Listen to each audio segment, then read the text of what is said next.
Computer. I got to make, okay, we're recording today, so I'm going to do a little intro. All right, welcome to Ask Me Anything Exodus on April the 13th. Hope everyone's doing well, and John's here live, and he's going to ask a couple of questions. You've got to find them first. Yeah, you can go ahead and start asking in whatever order you want to, John. So let's just start with the one about Yahweh, God's name that's revealed to Moses. And so how do we actually translate that, or what's a good way to? Yeah, I guess, and that's back in Exodus 3, and yeah, that's a lot of fun. I mean, traditionally it gets translated, "I am who I am." It can also be, "I am the one who is." So, like if you would look in the textual apparatus, the footnotes, the Septuagint has, "I am the one who is." It also can be, "I will be who I will be," because it can be looked at as imperfect, the way that the actual verbs are. It can also be, "I will be whoever I want to be," in the sense that, and so the questions of being what's actually revealed here, and people make a big deal out of this. And obviously in the New Testament, in the Gospel of John, you may remember that Jesus has those "I am" statements, like, "I am the gate, I am the bread of life, I am the way, the truth, and the light, life, no one comes to the Father but by me." You have that series of "I am" statements, and Jesus gets in trouble for saying, calling himself "I am" to the teachers. So definitely a significant revelation. I think there's an element of mystery in this, in that it doesn't really define who God is, other than it's essentially God appearing to Moses, appealing to his character and to how he is. But the whole problem is Moses actually doesn't know who he is or what he does yet, right? Because up until this time, this is the point at which God reveals his name as Yahweh for the first time. Previously, the patriarchs had known the God of the fathers, or maybe El Shaddai. And so we know that particular that God in the Genesis makes lots of promises, but in many ways the promises are future oriented. But now in the book of Exodus, I talked a little bit about this in the class, but in Exodus we basically get three places where God self-defines. And the first one is this text here, where it's, "I am who I am." But in a sense, that's ultimately forward-looking, because Moses is going to discover what that means in the subsequent chapters, right? Now, the two other places happen post Exodus and Red Sea. The first place is actually in the context that the work that's due on tomorrow is. It's in Exodus chapter 20, verse 2, where here we have, "I am Yahweh, who brought you out of Egypt, out of the house of slavery," right? And so in that context, "I am who I am," what does that mean? I'm a God who acts to deliver Israel out of Egypt. So that's the defining historical moment where now Israel doesn't have to wonder what God's like. They actually have a historical event that defines something about who God is. And then the preeminent revelation of who God is, especially in his internal character, is Exodus 34, verses 6 and 7. And that happens right after the golden calf account. So this will be an important text in a couple of weeks when we look at the golden calf in class. But Exodus 34, this is where God passes by Moses and speaks his name, and essentially God is self-defining. He says, "The Lord passed before him and proclaimed, 'Yahweh, Yahweh.'" What does that mean? "A God merciful and gracious, slow to anger, abounding in steadfast love and faithfulness, keeping steadfast love for the 1,000th generation, forgiving iniquity and transgression and sin, yet by no means clearing the guilty, but visiting the iniquity of the parents upon the children and the children's children to the third and the fourth generation." Now, again, most of us focus on the very end of that part, but the most important parts are really verse 6 and the first half of verse 7, which tells us what? It tells us what's God like in his internal character: love, faithfulness, mercy. And in fact, that last part isn't actually cursing future generations. What that actually is showing is, because notice the language, you have the language of thousandth. keeping steadfast love, and that's the Hebrew word chesed. That's that central, that's the committed love that won't let Israel go. That lasts to the 1,000th generation. God's judgment, and again, we wouldn't want to live in a world without judgment. Something against, that's finite. It's only to the 3rd and 4th. So that's actually not even a real number. That's like saying God's love is infinite, 1,000th generation. God's judgment, real, but finite. It's only to the 3rd and the 4th generation. So that last section is really the defining character. So I am who I am sort of looks forward to what's actually coming. And that's why you get those translations, I will be who I will be. Moses finds out who God is through the Exodus, and then the way that God reacts to Israel's great sin of the golden calf. In the same way, I will be whoever I want to be. Who's God, and what is God? Is God self-defined? He rescues God's people from Egypt, and then following their idolatry, he forgives them. So that's how I would answer your question. So in a sense, chapter 3 is really more mysterious. So it's more like an ongoing revelation, and it's almost like a marker as opposed to a real name then. Yeah, it's an announcer about this new name, God, Yahweh, but it's kind of like you're going to have to see what that really means. I like that better, actually. Yeah. And so the good news is I am what? I am a deliverer. I am love. But we get that a little bit later.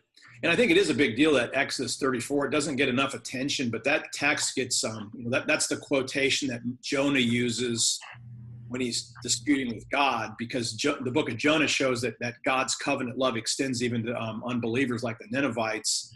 It's also going to show up in Numbers, it's either 13 or 14, when the Israelites refuse to go up and take the land, and Moses prays that back to God to ask God to forgive the people for their disobedience again.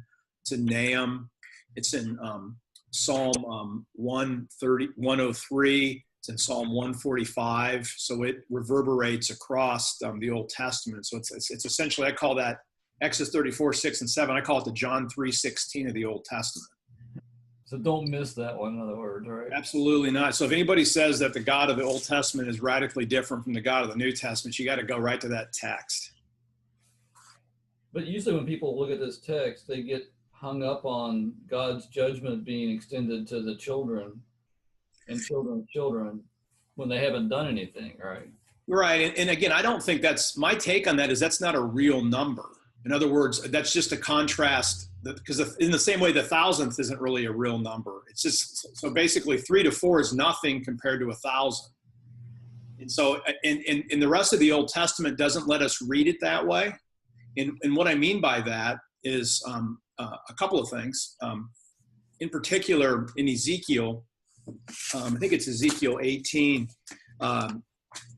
you have God's, Ezekiel is the prophet to those who are in exile. I might have the wrong chapter. I'll tell you in just a second here.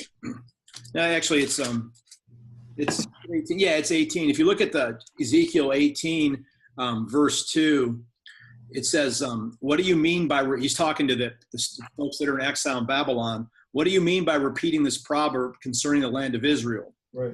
The parents have eaten sour grapes and the children's teeth are set on edge. God tells Ezekiel to say, as I live, says the Lord God, this proverb shall no more be used by you in Israel. Know that all lives are mine. The life of the parent as well as the life of the child is mine. It is only the person who sins that shall die. And it goes on that whole sermon, that whole chapter, what it is, that's actually making sure that you don't misread Exodus 34, because that's the whole point, right? Exodus 34 is saying, the judgments carry on, but Ezekiel's denying that. Because the people in exile are going, geez, this is all because of what our parents did, and now we're getting punished for it. And God is saying there's a way to break that. This isn't some perpetuating cycle. And in fact, if this generation repents, good things can happen. So it depends on the response. So again, I actually think that, and like if you look at Amos, the beginning of the book of Amos, Amos uses a kind of a recurring formula when if you remember Amos, he starts off with judgments against the countries that are around Israel. And notice like verse 3, verse 6, verse 9, 11, you have this number, for 3 transgressions of Damascus, and for 4, I will not revoke punishment.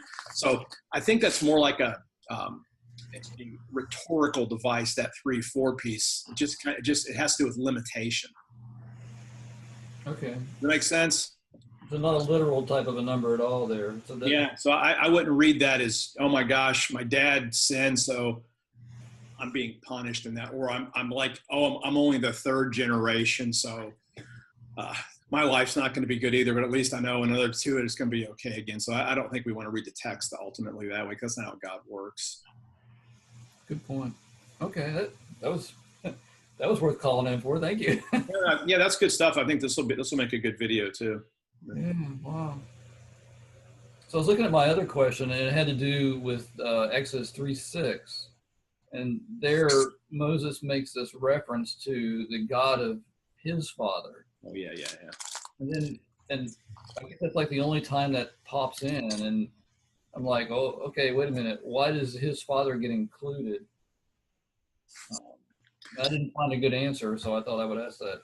No, I just think it shows continuity that God has been with the ancestors, and that's continued on up to the present time. So I think that's just an affirmation that that God has been in continuous relationship with God's people from the time of Abraham forward. But that's a good close reading. Like, I actually hadn't thought about that too much. I usually make a big deal about the references back to the ancestors, but this is suggesting that there's been ongoing relationship. So what would his father have known about God? Well, that's the question, because and I don't really know well, perhaps if we want that the Israelites would have known the stories of the promises to God, to the patriarchs, to their people. So perhaps they know that about the promise to Canaan. Perhaps they know maybe the stories of Isaac. So if the stories have been continued on with an orally, then I think they would know the ancestor stories. Did they know the stories about the creations of? I mean, that's a different question. I think we can certainly assume that God's people would have at least known of these interactions between Abraham, Isaac, Jacob, Joseph, those stories. So that would have made. And the other thing we got to think of this, we don't always think about it this way, because remember, this is a world of polytheism. So it's more like Abraham, Isaac, and Jacob. It's more like God at that point was more like a family God, if that makes sense, because it's more versus the one God who is in the way that we think of God today, in a truly monotheistic way. So this would certainly have been the family, tribal God of Israel would have been. But what was his name? El Shaddai, perhaps. That's kind of the mystery. But we know it wasn't Yahweh, at least according to Exodus. All right, yeah, it just seemed odd, so I thought I would ask. And I know Childs talks about it a little bit, or maybe one of the commentaries they talk about it, but they use it more as an inclusive statement. It didn't make a lot of sense, but yeah. So I guess that was the other question is, so what do we know? What would Israel know about God? And it would just be the oral tradition, right?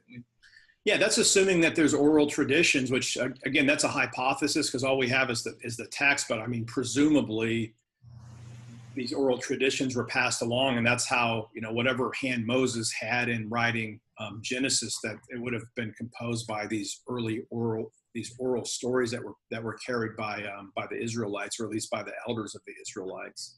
Okay, so then I'll give you one of my favorite questions. So when Moses wrote it down, what language did he write it down in? Well, it would have been some kind of Proto-Hebrew. You think so? Archaic. It has to be some kind of archaic Hebrew. And we do know that the old historical critics from the 19th century, one of their ideas, one of the reasons they didn't think Moses would have had a hand in this, is they didn't actually think writing was that old. But we now know that writing in the ancient, Western Asia or the ancient Near East, that it goes all the way back to the very end of the 4th millennium. So like by 3200, 3100 BC, there's at least some economic texts that are being written down. And so there's no issue with it. Moses could have written it. And what we also know is just from studies of historic the Semitic languages, I mentioned you may, let's see, this is, I don't know if you didn't have me for OT 520, but you're, if depending on your teacher, you probably talked about the Amarna letters that were found in Egypt. These are texts from, I guess, the 14th century BC, which is essentially roughly, depending on the date of the Exodus, roughly the time of perhaps of the Israelites either still in slavery or they just been delivered. In the Amarna letters, there's texts written between the king of Egypt, the Pharaoh, and then kings of cities that are in Canaan.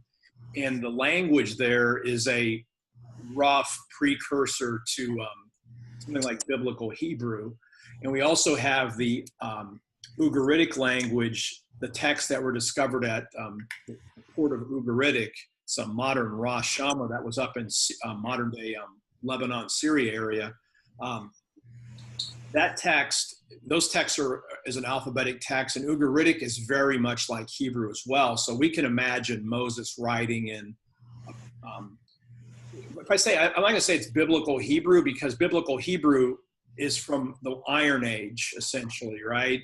But it would be some archaic precursor to the full-blown literary Hebrew that we have in later parts of the Old Testament. Okay, wow. In the same way, like if you go back, I mean, I don't know if you ever looked at really old English, like tried to read the Canterbury Tales as they were written. It's really crazy stuff, but you can kind of make it out if you know modern English. But it's so you can imagine something, at least maybe it's not even that far, but it's some form of some Semitic language Moses would have been writing in, and presumably it's a close precursor to biblical Hebrew. I think that's all I had. I don't, unless there's something else that I sent and I didn't even find. So. Well, I'll give you, as a way of giving the whole class the reminder about what we're doing right now. We're in module 7. I do want everybody to make sure they're watching the videos that I shot. I shot 3 new videos on Exodus 19, and I think they're some of the best teaching I've done on video. So if you haven't watched those yet, please take a look at those. And also remember that your responsibility over these, well, it's the next 4 weeks now. It would have been, because we have the work, if you choose to do it on the Sabbath command. Exodus 28 to 11 is due tomorrow, Saturday. Next weekend, Exodus 21, 1 to 11. Following weekend, Exodus 32, 7 to 14. And then Exodus 40 verses 34 to 38. And then I also opened up the directions. I mean, the final assignment, the book review, are those directions are all open. So just kind of pay attention. And over these module 7, everyone's responsible to turn in 2 1,200-word essays that follow the instructions that I had. And hopefully everyone, if you're watching this, it's probably too late, turn in either Exodus 19 or Exodus 20 just to give yourself some wiggle room to pick one of the last 3 texts. All right. Well, I'm gonna go ahead and shut the recording off. So this video will be available. And if you have any questions, everyone, just shoot me a note, and we'll be back on here next Thursday.